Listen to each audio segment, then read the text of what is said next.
전사고 그리고 외고, 그 중에서도 아주 대표적으로 외대부고, 하나고라고 하는 학교들을 원하는 학생들이 지금 1학년 때 무엇을 갖추어야 하며 그 이유는 무엇인지 보충하여 말씀드리도록 하겠습니다.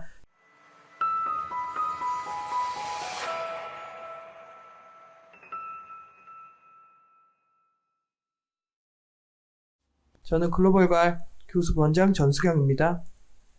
최상위 되기, 대원외고, 하나고, 외대부고에 가기가 아니라 가서 최상위 되기를 목표로 해야 될 것 같아요.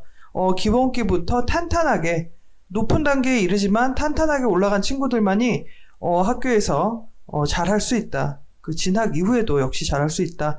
그렇다면 최상위 외고, 전사고의 목표를 다시 한번 짚어보도록 하겠습니다. 외고와 전사고의 교육 목표, 결국 평가의 기준이라고도 할 수 있는데 자기 주도 학습력이 뛰어난 스페셜리스트라고 볼 수 있을 것 같아요.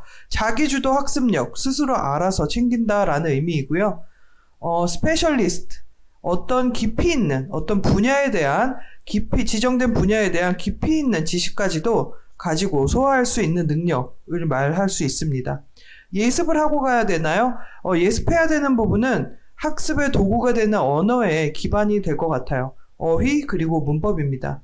어휘와 문법이 탄탄한 친구는 전체의 글을 더 정확히 이해할 수 있고 난이도가 높거나 확장된 어떤 관련 지문을 읽을 때도 전혀 어려움이 없을 거예요. 그리고 또한 읽은 글을 다시 한번 에세이 형태나 발표의 형태로 만들어낼 때도 어려움이 없을 것입니다. 자, 1번은 정확성인 것 같아요. 심화 지식을 위한 정확성. 내가 어떤 분야를 깊이 있게 파고들 것인지 아직 결정되지 않았다고 해도 결국에 심화 지식을 쌓을 때 걸림돌이 되는 것을 없애고 가는 게 맞다고 보고요. 토플 어휘 그리고 그 이상까지, 토플 어휘는 자유자재, 그 이상까지 알아야 된다라는 의미가 토플의 리딩을 기준으로 했을 때 미국의 대학교 1학년 교양 수업에서 나오는 글들을 자유자재로 읽는 정도는 된다 이렇게 보고 있대요. 토플 리딩을 다 틀리지 않고 맞출 수 있는, 어렵지 않게 읽을 수 있는 수준이라고 했을 때, 그래서 그 단계는 당연히 기본입니다.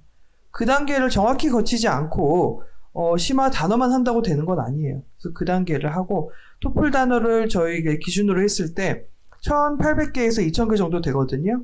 동의어도 물론 엮어져 있는데 그 정도는 완벽하게 머리에서 자판기처럼 튀어나오는 그런 단계로 넘어가서 2학년 원장님 수업을 듣곤 해요. 저희 외고 전사고 친구들도. 근데 그 정도가 됐을 때는 글을 읽을 때 기본적인 설명문 혹은 비문학 글을 읽을 때 크게 오해하거나 응용 변형 문제에서도 많이 이해를 못해서 틀리는 일은 상당히 줄일 수 있습니다. 그러고 나면 사실 1번 심화 지식과 관련된 걸 좀 더 말씀드리면 단어도 더 높은 단계까지 공부를 해 놓아야 됩니다. 왜 그걸 1학년 때 해야 되냐면 사실 어떤 단계에서든 단어의 레벨의 진도를 꾸준히 높이다 보면 어떤 문제가 있냐면 이 단어가 포함된 문장이나 문단과 같은 글을 읽거나 그 단어를 이용해서 글 쓰는 진도가 안 맞을 수가 있거든요. 눈으로 보고 외우는 단어는 레벨을 사실 높일 수가 있겠죠. 그 전 단계를 다 패스하고 오지 않더라도 어느 시점에서 시작할 수 있죠. 근데 그 단어가 활용되는 것이 부족하다 보면 기억에 오래 남질 않아요. 다행히 외고나 전사고 같은 경우에는 그 단계의 글을 읽기를 요구를 받아요. 그렇다는 얘기는 이 정도 단어가 포함된 문장을 완성하는 것, 논리적으로 단어를 선택해서 문장을 완성하는 것, 그리고 이 정도의 단어가 빈출돼서 포함되는 글 읽기를 할 수 있다는 의미예요. 그래서 저희가 1학기 때 저희 정규반 외고 전사고 기준으로 말씀드리면 토플을 하고 토플 단어를 하거든요. 토플 단어를 하고 토플 리딩을 해요. 그 리딩 안에는 이 단어들이 당연히 나와요. 왜냐? 정리되어 있는 그 어휘들이 같은 수준에 있고 실제 토플의 어휘 문제의 답으로 나왔던 동의어가 같이 정리되어 있거든요. 그래서 이것들이 되게 유기적으로 한번 리딩에서 보고 어휘에서 보고 반복이 되고 완전히 찰칵하고 나한테 들어오는 거죠. 학생한테 머릿속에. 근데 그러고 나면 2학기 때는 그 단어에서 좀 더 확장시켜야 돼요. 근데 단어만 1000개, 10,000개 외우는 게 아니라 역시 똑같은 루틴 형태가 될 수 있는 단어를 주고 그 단어를 암기했는지 확인하는 기본 시험이 당연히 있고요.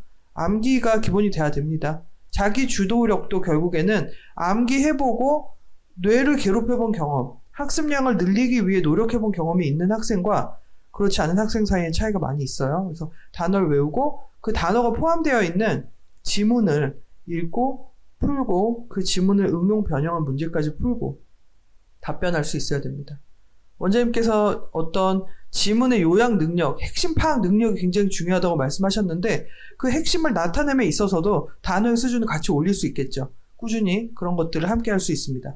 그래서 심화 지식의 기반이라는 것은 어떤 한 분야에 대해서 과목별로 공부를 시킨다. 뭐 천체 물리학이다, 생명윤리다 이런 걸 한다는 뜻이 아니라 심화 지식을 함유하고 있는 내용들을 읽고 정확히 맞추고 쓰고를 할 수 있어야 된다라는 의미인 것 같아요. 분석 통합력.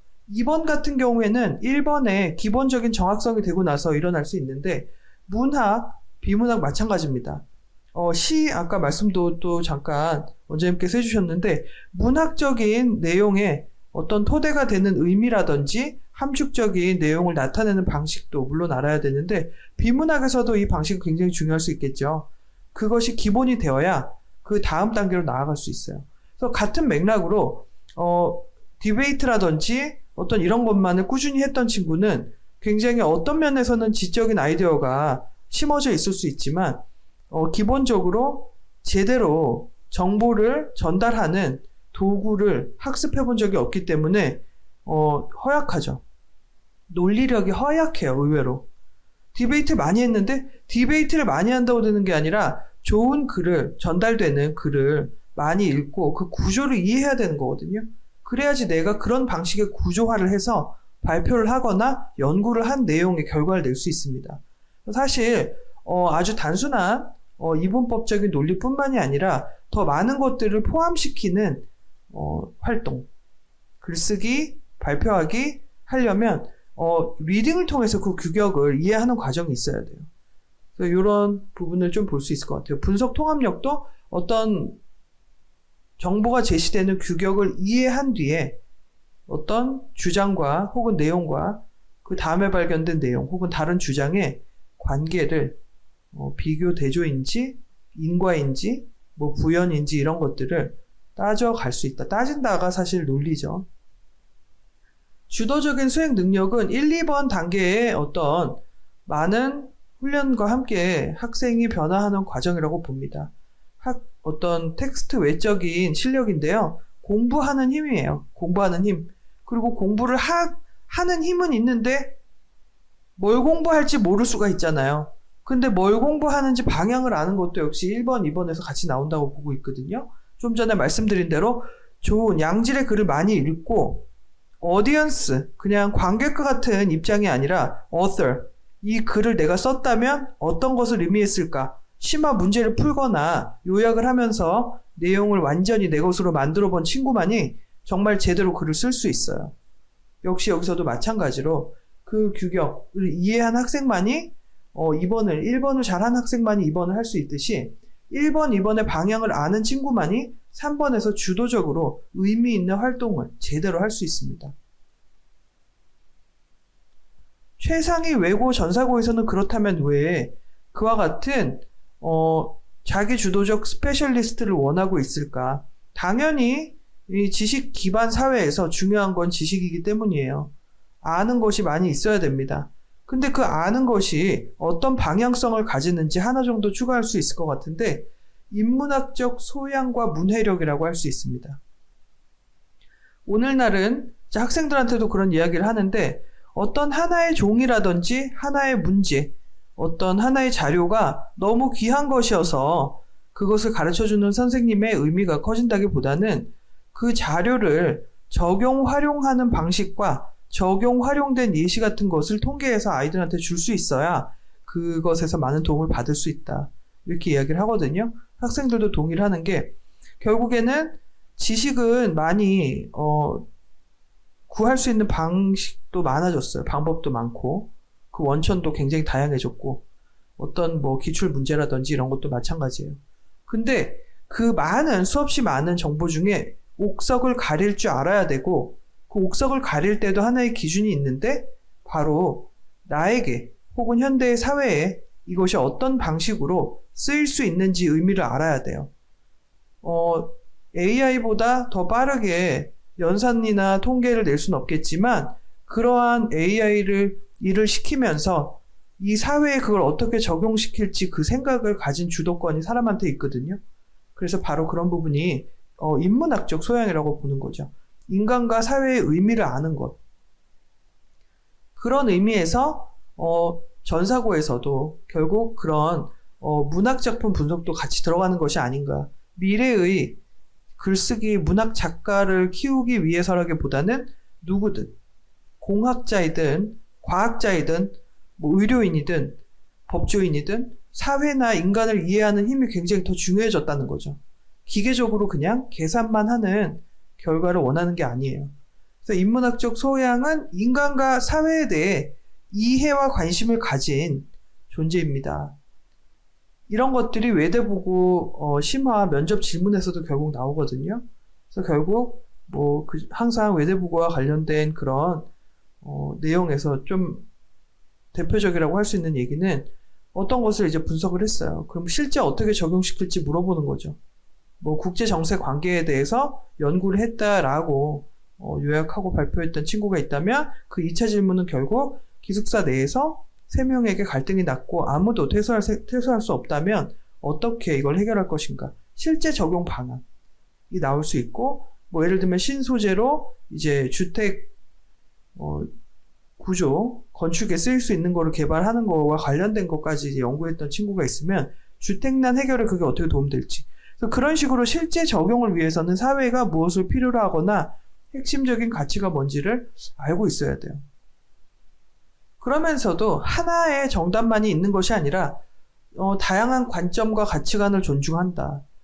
창의라는 것이 결국 그거겠죠? 하나의 일직선으로 된 정답이 아닙니다. 다만 여러 개의 어떤 답안들 중에 무엇이 가장 의미 있을지 기준을 갖고 볼 수 있어야 돼요. 기준을 갖고 타인과 소통하고 협력할 수 있어야 되고 독서의 방향성과 문해력이 지식 기반으로 한 융합과 창의를 가능케 한다. 그래서 결국 독서력이라는 것도 여기서 나오는 건데 결국 새로운 방대한 지식들이 내 것이 되고 그 다음 단계까지 요구하고 있다 보니까 읽는 힘은 굉장히 중요해요. 근데 그 읽는 힘을 기르는 것도 지금 초, 6, 중1까지가 언어 습득의 창이 가장 넓게 활짝 열려있을 때라고 하는데 이때인 것 같아요. 한과영 한국과학영재원 다니는 정말 천재적인 학생들을 가르쳐 본 적이 있는데 그 친구들 중에 너무너무 화학, 대학 수준의 화학이나 물리 수업이 잡혀 있었어요. 토요일 오후 수업에.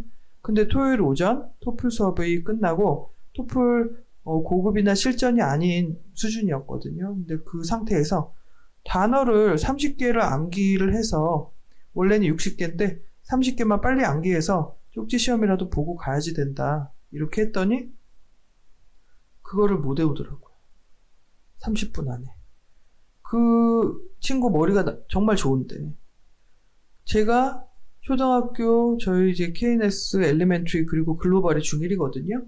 이 친구들을 가르칠 때 또 이러한 이 친구들이 공부했던 역사를 가지고 중2, 중3, 고1이 되어서 고1, 고2가 돼서 토플반 실전반에서 만났을 때 느껴본 적이 없는 막막함, 안 외워짐 이게 있었어요. 이런 부분들은 지금 해둬야 됩니다. 모든 어휘력, 한글 어휘력, 영어 어휘력 같이 늘 수 있어요. 영어를 보고 한글을 뜻도 다시 한번 재고해 볼 수 있거든요. 이런 과정들을 제대로 해놓는 것이 지금 되게 필요한 것 같아요. 그렇지 않으면 필요에 따라 하려고 해도 잘 안 됩니다. 더 효율적이진 않아요. 아예 할 수 없다는 건 아니지만 왜냐면 20살이 넘어도 결국 더 배우잖아요.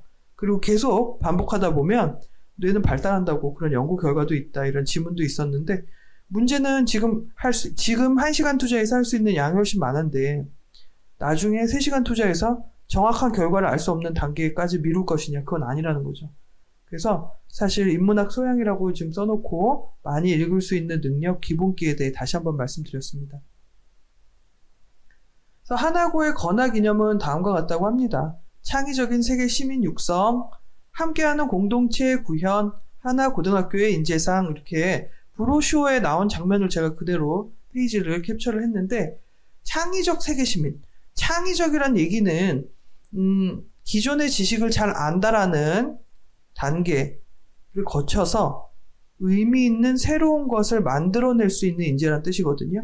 그래서 뭔가 새로워야 되긴 한데 나의 뇌에서 나온 오피셜이 아닌 뇌피셜 혹은 나만의 생각, 주관성이 강조되는 것이 아니라 이 사회에 필요라는 근거가 있어야 돼요. 그래서 그런 것들을 공부하고 내어놓을 수 있는 평가 기준이 있다. 내어놓았는지 평가를 계속 받겠죠. 몰입형 영어 수업, 세계시민이라는 말 안에 그게 들어있죠. 세계의 공용어인 영어를 자유자재로 구사하는 학생이어야 하는데 내신 객관식, 서술형이 아니라 서논술형이라고 되어 있죠. 아주 답변이 단답 형태가 아닙니다. 그리고 수행평가. 이렇게 있는데 영미문학, 영어권 문학까지. 하나고에 제가 그 부분을 잠깐 보여드리고 갈게요. 서논술 답만 이렇게 한번 정리해봤는데 지금 답변 내용이 잘 보이진 않으셔도 굉장히 길다는 거를 확인할 수 있죠. 사이먼 젠킨스의 어떤 주장에 대한 분석글을 써야 되는 것이죠. 요약과 분석. 이만큼이 답이에요. 그러니까 일종의 에세이를 쓰는 거예요. 방향이 적절해야 됩니다. 문법 철자 0.3회 이상이면 0.4점, 내용 부족 1점, 내용 오류 1점. 오류가 없이 내용을 정확하게 써야 되는 것이고 문법이나 철자도 최대한 정확하게 해줘라 라는 부분이었습니다. 사이먼의 주장을 언급해야 되고 텍스트 A와 B의 내용을 비교 분석할 수 있어야 됩니다. 그리고 그것에 대한 자기의 주장을 제시할 수 있어야 돼요. 그러니까 지금 토플도 올해 7월부터 개정되면서 토플 에세이 라이팅 독립형이었던 것이 이런 식으로 바뀌었거든요. 교수님의 어떤 논제를 주고 A라는 학생과 B라는 학생의 그것에 대한 의견 주장이 있는데 그걸 다 읽은 뒤에 내 주장을 쓰는 것이에요. 근데 이런 방식은 사실 더 긴 argumentative 에세이의 축약형인데 기본적으로 정보를 잘 파악하고 정확하게 그것에 대한 근거를 가지고 내 의견 제시했는지 보는 거겠죠. 논리의 기본을 다시 한번 확인하는 것입니다. 하나고의 수행평가, 연설 강의, 아까 원장님께서 말씀해 주셨죠? 연설문이나 강의 수준까지 나올 수 있어야 되고 그 정도의 것을 듣거나 읽고 내가 정확히 이해했는지 다시 표현할 수 있는 과정에서 수준을 이 정도 채널 잡을 수 있다. 즉 원어민 수준이라고 봐야 되고요. 테드가 여기서 말하는 원어민은 원어민 친구랑 정말 요즘 나오는 뭐 어떤 유행 문화에 대해 대화를 끝없이 재밌게 나눌 수 있다 이런 과정은 아니에요. 지적인 어떤 소통이나 대화에 필요한 학식을 가지고 있어야 된다는 의미예요. 그래서 이런 것들이 미리 준비가 될 수 있어야 된다. 그래서 원장님께서 또 좀 전에 해주신 말씀 중에 되게 와닿은 부분이 일종의 거품이 너무 많이 끼어 있지 않냐. 지적인 활동을 아주 어릴 때부터 공부시킨 경우에 이런 어휘나 문법이라는 기본이 없는 상태로 디베이트라든지 다시 한번 말씀드리지만 어떤 일종의 관객으로서 굉장히 어려운 내용을 가르치는 수업을 들어본 경험이 그 자리에 청중이나 관객으로서 앉아있어 본 경험이 이 사람의 실력이 아니에요. 그렇기 때문에 눈은 높을지언정 자기가 해낼 수 없습니다. 그 단계에서 뭔가 그때 가서 스스로에게 배신감 느끼면 안 되고 검증해 줘야 돼요. 검증. 겸허하게 하나씩 공부할 수 있어야 됩니다. 그래서 그렇게 된다면 최상위가 될 수 있지 않냐, 최상위가 될 수 있지 않냐 이렇게 볼 수 있어요. 대원외고라든지 그 이외의 자사고도 역시 마찬가지로 요즘 현대에 필요한 사회 문제가 되는 자연과 인간의 관계에 대한 토플 수준 정도의 대학교 1학년 수준 정도의 어떤 강의 내용 듣기 그것을 요약하거나 거기에 관련된 파생 문제 풀기가 나오곤 합니다. 지금 1학년 대원외고 시험 문제를 보면 상당히 방대하다는 걸 이건 물론 페이지를 이렇게 세 페이지를 같이 붙여놓은 거긴 한데 토플 그리고 부교재가 토플이고요. 또한 그 토플에서 또 물론 수능도 있지만은 또 수능 토플 부교재에 나온 내용을 한번 읽고 푼 거에서 나아갑니다. 그래서 여기 보면 교재 내에서 나왔던 어떤 실험이 있어요. 개인이 전체에게 어떤 방식으로 영향을 받는지 나온 그런 실험이 있거든요. 근데 그 내용을 읽고 토플 형태의 문제는 가장 표면적인 의미 찾기예요. 물론 유추가 있다고는 해도. 그런데 그 안에서 좀 더 나아가서 응용된 문제들도 결국 나온다는 거죠. 어법이 정확하게 갖춰져 있지 않으면 문장을 읽을 때 오해가 일어나거든요. 그래서 그런 오해, 예를 들면 선행사와 관계사, 그게 병렬돼 있었어요. 근데 토플 실전 문제에서 그 병렬을 제대로 이해하지 못하면 문장을 이상한 데서 끊게 돼요. 그랬을 때 나올 수 있는 오답도 실제 토플 기출문제에 있습니다. 팩트 문제로 나오는데 문법이 적절히 이해됐는지 확인하는 문제들이 존재한다. 어느 단계 이상 올라가면. 그런 부분들. 왜냐면 문장이 길어지기 때문에 그렇겠죠. 길고 선택지도 길고 다만 이 긴 거를 읽고 복습이라는 걸 할 때 문단을 아예 바꿔치기를 해서 같은 주제로 다른 문단을 주는 거예요. 그럼 이 학생은 내가 아무리 통함기를 해도 안 되는, 물론 통함기 해야 되는 영역도 있어요. 교과서도 그렇고. 통함기 플러스 변형 지문에 대한 이해를 하려면 기본적인 내재된 영어 실력이 있어야 된다. 어떤 지문을 줘도, 비슷한 수준의 어떤 지문을 줘도 정확하게 읽을 수 있어야 된다. 그거를 공부를 지금 하고 가는 것이 가장 좋은 것 같습니다. 이거는 저희 학원에서 외고 전사고 수업을 듣고 원장님께 듣고 서울대에 간 외고 선배가 팁을 준 거예요. 어려웠던 건 어휘, 그리고 표현법에서 발목을 잡힐 수 있다. 내용, 어휘, 표현법. 지문 분석은 이렇게 하는 것이 좋다는 것을 학원 수업과 학교 그리고 입시 성공 과정에서 결국 이렇게 정리할 수 있을 것 같다. 후배들에게 팁 주기를 했는데요. 어휘의 호환성을 확인하는 것입니다. 포함, 관계 및 개념과 동치되는 부분 확인. 그러니까 논리성도 있어야 되고 어떤 어휘를 다른 걸로 바꿀 수 있는지도 정확히 알고 있어야 된다. 심화 영어는 어렵다. 심화 추론이 많을수록 어려운 시험이다. 그렇겠죠. 왜냐면 변별력 문제 중에 어떤 단어의 수준을 올린다. 외대보고 기출도 저희 학원에서 이제 분석해놓은 내용들을 좀 이따 소개해 드릴 건데, criticize가 아니라, vilify, 비방하다라든지, 그냥 cancel이 아니라, abrogate, 이런 단어들이 나와요. 근데 이 단어는 학교든 어디에서든 배울 일이 없거든요. 그래서 그런 것들을 차근차근 준비할 필요가 있습니다. 외대보고는 4,000개의 필수 단어, benefit of the bilingual brain, 테드에 나온 수준, 그리고 Leaf라는 문학작품, Anne of Green Gable 이렇게 있었는데요. 외부 지문에서 36 문항이 나옵니다. 결국 교과서, 모의고사 이런 식의 내가 알고 있는 미리 공부할 수 있는 자료가 아니라 외부 지문이라고 볼 수 있고, 이 외부 지문이라는 건 부가 자료와 관련이 되어 있습니다. 영영풀이의 적절성을 판단하는 문제. 영영풀이. 근데 이게 이 유형은 일반 학교에서 나오지 않나요? 강남권에서 다 나오는데 문제는 단어의 수준이 다르다는 거예요. 좀 전에 말씀드린 대로 어떤 단어가 있을 때 이미 좀 전에 말씀드린 토플 수준의 단어 안에서 해결되는, 동영 수준에서 해결되는 것이 아니라 그 다음 단계, SAT 빈출어휘 정도까지, 그래서 그것을 포함하는 탭스 어휘까지 들어간다는 거죠. 역시나 주요 문항 독해에서도 보기에 선택지에 어떤 단어가 쓰였는지가 또 관건이 될 수 있습니다. 그 단어를 이해하는 것도 표면적 어휘 문제만큼이나 중요한 것이고, 아까 말씀드린 대원, 외고, 변형, 지문도 어휘력이에요. 결국에는 관건은 어휘력. 그래서 대원, 하나, 외대보고 최상위 로드맵을 다시 한번 그려보면, 외고, 전사고 성적관리 키는 심화영어 고득점 기반인 어휘와 문법을 완전히 내 것으로 하여야 한다. 문학, 비문학 모두 가장 높은 단계의 사고력을 추구하는 문제들을 마주할 수 있으므로 분석적인 역량을 키워야 한다. 그리고 어휘력, 구문 능력, 핵심 파악과 요약 능력, 내가 실제로 그것에 대해 말하거나 쓰는 이해 분석한 걸 말하거나 쓰는 데 있어 고급 어떤 영어를 구사할 수 있어야 한다. 이렇게 볼 수 있습니다. 그래서 1번을 어떻게 할 것이냐? 외고, 전사고 성적관리 키. 심화영어 고득점 기반을 미리 마련해야 됩니다. 정규 최상위 수업의 목표는 고급 어휘, 분석적 독해, 정확한 어법 적용. 그래서 이것들을 한번 해본다가 아니라 관객이 아니라 작가의 마음으로 내가 글쓴이라는 마음으로 문제풀이라든지 분석을 발표합니다. 이해 적용 관리를 반복해야 돼요. 하나를 한 번 알았다고 다음에 또 알긴 어렵습니다. 내용은 더욱더 확장될 수 있거든요.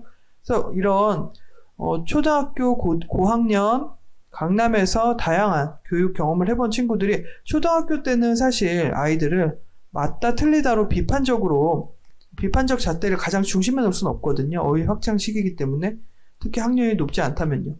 근데 2단계에서 많은 것들을 그 속성으로 해보고 맛보고 구경해보고 다 했다고 생각하는 경우가 있어요. 근데 그게 아니거든요. 이해 적용 관리, 내가 이해했는지 문제에 적용해봐야 돼요. 그 문제가 객관식 문제든 아니면 주관식 문제든. 그 다음에 관리. 그걸 맞출 수 있는 수준이 유지돼야 돼요. 문제가 바뀌어도. 한 번 100점이 아니라. 이런 것들이 훈련이 돼줘야 결국에는 의미가 있다. 그럼 2번, 분석적 역량은 어떻게 키울 것인가? 분석에는 기준이 필요합니다. 그리고 그 기준을 세운 것에 대한 논리적인 판단이 필요하죠. 비판적 사고력 키우기는 KNS IB 잉글리시에서 꾸준히 하고 있는데요. 문학 분석을 통한 유추 능력 향상, 지문 분석 사용법 알기, 간단하게는 구두점부터 어떤 것을 인용하는 방법, 어떤 논문 쓰기 기초같이 이제 인용하는 방법들도 평가에 들어가 있거든요. 그리고 또한 텍스트 분석의 기준을 확립하는 것, 내용, 대상, 어조에 대해서 어떤 것을 중점으로 볼 것인지 연습을 합니다. 하나고 대원외고 외대부고 최상위 로드맵은 또 3번 상위 어학 능력이란 어휘력, 구문 해석 능력, 핵심 파악과 요약 능력, 결국에 1번, 2번을 반복적인 훈련과 내면화를 통해 가능하다. 이렇게 볼 수 있을 것 같습니다. 정규반과 같은 경우에는 정확한 독해의 주제의 핵심을 파악할 수 있어야 되고요. 서논술형 문장의 구사력과 어법이 있어야 됩니다. 어떤 논제를 받았을 때 그거에 대해 적절히 쓸 수 있고 설득을 할 수 있어야 된다. 그리고 또한 IB에서 문학 분석과 심화 독해, 에세이 쓰기, 서논술형 내용의 완결성. 서논술형 내용의 완결성은 단순하게 맞는 어떤 주장에 대해서 맞는 이해를 했다 뿐만이 아니라 그걸 바탕으로 내가 어떤 의견을 정립해야 되잖아요. 논리적 근거까지 잘 나와야 돼요. 그래서 그것들을 연습을 하기 위해선 IB에서는 어떻게 수업을 하고 있냐, 핵심적인 것을 하나의 카드로 이제 보여드리면 표면적인 의미를 아는 것에서 출발을 해요. 깊이 있는 숨어있는 의미를 아는 것까지 가는 것입니다. 숨어있다. 사실 이 내부로 들어가 보지 않으면 알 수 없다라는 의미고, 하나의 의미가 아니라 단선적인 의미가 아니라 다양한 어떤 견해가 있고 그 견해들에 대해서 내가 하나하나 해석해 나갈 수 있어야 된다. 그리고 그것은 이런 질문들이 될 것 같아요. 문학, 역사, 문화. KNS IB 잉글리시의 핵심을 저희 이제 IB 수업 해주시는 김호중 선생님께서 이렇게 정리해 주셨는데, 작품 읽기, 그리고 읽은 내용에 대한 유의미한 질문을 받고 대답하기. 그거는 핸드북으로 수업하시는 선생님이 만들어서 제시하고 있습니다. 심화 문제에 답변을 하고 발표를 준비하는데, 한번 읽고 쓰고 끝이 아니라 그 내용이 계속 유기적으로 연결이 돼요. 사회, 정보, 미디어, 그리고 개인의 역할과 같은 것들을 분석적으로 할 수 있도록 꾸준히 이렇게 연결지어서 가는데, 문학작품 자체가 어렵거나 아주 매력적인 소재일 수도 있지만 분석해서 그것이 더욱더 의미 있게 어떤 고급 어떤 단계의 분석으로 올라가는 경우도 결국 있어요. 이런 것들. 그래서 피터팬이라는 작품도 저희 IB에서 1학기 때 했던 수업인데, 호중쌤께 제가 피터팬은 아이들 책 아닌가요? 이렇게 했을 때, 피터팬의 작가가 어떤 전쟁이라는 시대적 상황 안에서 그 전과 후에 쓴 작품 세계를 비교하고 개인과 어떤 세계대전이라는 아주 큰 사건 사이에 유기적 관계를 탐구하는 것이었거든요. 피터팬 세계 내에 그려져 있는 사회의 의미라든지 작가가 생각했던 사회, 이런 것들을 분석해요. 얼마나 의미가 그 애들이 보는 그 후크 선장 나오는 그런 내용이 아닌 거예요. 더 깊이 있는 히든 미닝까지 갈 수 있는 것이었다. 자신의 생각과 그 히든 미닝에 대해서 연결 지을 수 있어야 되는데 여기서는 현대 내가 살고 있는 사회나 내 경험과 연결 지을 수 있겠죠. 지금 여기서 물론 아주 잘하고 있는 친구들이 결국 갈 수 있는 학교들이 대원외고나 하나고라고 아주 대표적으로 말씀드렸지만 잠깐 언급드린 한과영도 마찬가지로 아주 수재들이 가는 학교잖아요. 근데 그 학교에도 좀 전에 말씀드린 단어 30개 외우기 힘들어하는 화학과 물리 천재도 물론 있었지만 다 대부분 물리나 화학 천재겠죠. 그 이외에 토플이 110점 이상 나온 친구가 있어요. 미리 공부를 하고 들어갔어요. 그 친구는. 근데 학교 시험 문제 중에 이런 게 학교 수행평가 문제 중에 이런 게 있다는 거예요. 에세이 써서 내야 되는데 홀스 대부분 이 강남권에서 4, 5학년 때 미리 읽었던 이제 문학 작품이거든요. 홀스에 나오는 3명의 등장인물들 중 누가 제일 3명 이제 제시해주고 누가 제일 운이 나쁜지 기술하여라 이런 문제가 있었다는 거예요. 그래서 어떻게 쓸지 너무 시간이 없고 좀 감이 안 잡힌다 그래서 그거에 대해서 이제 기준을 어떻게 잡을 것인지 좀 이메일을 준 적이 있는데 결국 운이 나쁘다. 어떤 사건들이 있잖아요. 그 기승전결을 위한 갈등도 있고 근데 3명의 인물이 속해 있는 상황들이 조금씩 다를 건데 운이 나쁘다를 어떻게 분석해야 되는지 좀 요구하는 논리적 판단과 분석을 요구하는 질문이었죠.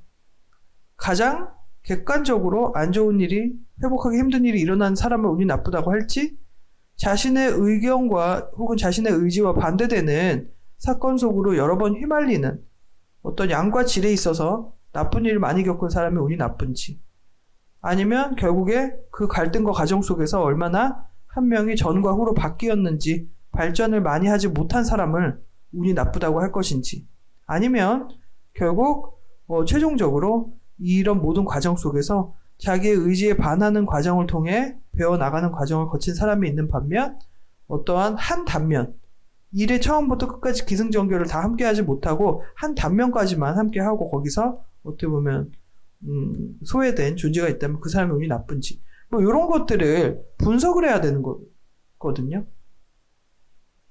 어느 단계 이상의 지식을 가진 친구들한테는 결국 이런 질문을 할 수밖에 없는 거겠죠. 학교가 어디든 마찬가지예요. 근데 그렇다면 단어와 문법과 독해에서 알고 있는 게 문제에 맞는 점수가 되는 과정의 기본은 이해, 적용, 관리의 어떤 반복인 것 같아요. 내용을 이해했다라는 거의 기준은 제시된 문제에 맞추는 형태로 가능하겠죠. 이건 주관식이든 객관식이든 마찬가지입니다. 그리고 그 적용을 하는 과정을 연습을 많이 해서 내가 기대하는 퍼포먼스를 보여주는 것이 관리 통제력이에요. 이게 점수이기도 하거든요. 그래서 결국 몰입의 경험을 해본 친구는 단어를 외우고 그 단어가 나오는 지문을 읽고 쓰고 요약하고 문제를 맞추고 발표하고 해본 친구는 굉장히 거기에서 희열을 느껴요. 그 희열을 플로우라고 한대요. 이거는 제가 한 말이 아니라 이러한 어떤 연구 결과를 교수님이 내놓은 부분이고 미하일이라는 교수님인데 플로우라는 몰입이라는 제목의 책도 있고 토플에도 이것이 지문이 나온 적이 있고 테드톡에도 있거든요. 강연이. 사람의 지식과 기술이 올라갈수록 그 사람이 도전해야 되는 과제의 난이도가 상승하는 것에 대해서 두려워하기보다는 최상의 어떤 심리적 상태를 맛본대요. 그 토플에서는 예시로 수학 아직 풀지 못한 난제를 밤새워서 풀려고 노력하는 수학 교수님이 나왔거든요. 그래서 내가 잘 할 수 있는 것에 대해 도전할 때 굉장히 희열을 느낀다. 이 단계에 가면 학습의 선순환이 될 수 있어요. 이미 아는 것도 많을 뿐더러 더 알고자 하는 것, 더 어려운 걸 하고자 하는 거에 대해서 희열을 느낍니다. 그래서 그 단계에 가봐야지 그 다음에 자율적이 될 수 있다. 그래서 지금은 그 기본을 쌓아주고 그 기회를 주는 것이 아닌가 이렇게 생각이 듭니다. 물론 수학 교수님 수준의 지식을 가졌다고 할 수는 없지만 그 정도가 앞으로 될 때 어떤 식의 어떤 모의 시뮬레이션처럼 학습이나 연구 과정이 필요한가가 영어에서도 비슷한 버전으로 일어날 수 있거든요. 이렇게 볼 수 있습니다. 정규반에서는 고급 어휘, 탭스 문법, 심화 독해 이렇게 갖추어 나갈 예정입니다. 지금 그렇게 하고 있고요.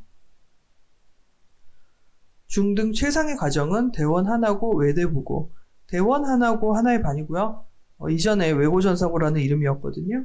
그리고 의대반이라는 이름이 외대부고가 되었습니다. 그리고 아이비 잉글리시 이렇게 나누어 볼 수 있을 것 같아요. 대원 한영 외대부고 준비반은 아이비 잉글리시 수업은 수요일 그리고 토요일 날 진행이 되고요. 이것과 관련된 질문을 해주실 수 있어요, 어머님들께서. 저희 학원에 개별적으로 질문해 주시면 입반과 관련된 안내를 받으실 수 있는데, 현재도 이제 무학년입니다. 중1학년만 있는 게 아니라 1, 2, 3 중에 같은 단계의 토의가 가능한 친구들이 들어갈 수 있어요. 이 질문 주신 거 한번 볼게요. 현재 의대 자사고반 정규 수업을 듣고 있는데요. 하나고 외대부고반으로 승급하기 위해서는 승급 시험이 있는지. 사실 현재 의대반 입반 수준을 가지고 있는 친구가 그 반의 어떤 목적을 더욱더 개정하고 확실히 하기 위해서 이름이 바뀐다고 생각해 주시면 돼요. 하나고 외대부고, 죄송합니다. 하나고 외대부고반이 대원 한영 외대부고 준비반 이렇게 되어 있는데, 지금 그랬을 때, 여기를 좀 보고 말씀드릴게요. 승급이라고 말씀해 주셔서, 대원 하나고반이 외고 전사고반이었어요. 지금 아이비 외고 전사. 외대부고반이 의대반이었어요. 그래서 사실 현재 의대반 친구는, 의대 자사고반 친구는 외대부고 반 친구입니다. 그래서 이번에 이제 정기평가도 봤지만, 저희 학원에는 사실 1학년에 잘하는 성적이 높은 친구들이 많이 있어요. 근데 이 친구들이 더 겸허하게 학습하기 위한 어떤 제도도 되게 중요한 것 같아요. 우리 반이 제일 높은 반이 아니라, 영어 총점 기준, 어휘력 기준으로 대원 하나고반도 그 위에 있거든요. 근데 그 두 반을 위아래라는 식으로 그냥 단순히 상하관계로 볼 수는 없는 게, 결국 입시에 있어서는 가고 싶은 학교, 최고의 학교까지, 입시까지 쭉 그 트랙에서 늘 어떤 학원에서든 만나게 되는 친구들이에요. 그리고 이제 의대반, 앞으로 이제 외대부고반 다니는 친구들의 특징, 분석력이 좋습니다. 논리적이에요. 근데 그냥 아주 일반화해서 말씀드리면 단어를 암기하는 걸 안 좋아합니다. 힘들어해요. 그것은 제가 아까 말씀드린 미래에서 온 사나이 같은 그 부산에 있는, 갑자기 제 이름 생각이 안 나네요. 한과영 학생이 보이는 모습, 아주 극단적인 수과학 몰입자, 가로 열고 영포. 근데 그 정도 단계는 아니죠, 당연히. 물론 그 친구도 영포라고 제가 이렇게 말할 수가 없는 게, 단어를 되게 외울 기회가 없었던 걸 수도 있고, 제가 말씀드리는 그 친구가 중1 때 시점이랑 또 세상이 달라졌는데, 지금 의대반에 있는 친구들은 영어를 어느 정도 한다 수준이라고 볼 수 있어요. 나중에 이 친구들이 실제로 이제 대원외고, 그러니까 외대부고에 간다고 했을 때 충분하냐, 아직 할 건 더 많이 있어요, 당연히. 근데 그 기반이 될 만한 기본 이해력이라든지 논리력이 상당히 발달해 있는 친구들입니다. 오늘 설명회에 참석해 주신 어머님들 정말 감사드리고요. 또 뵙겠습니다. 감사합니다.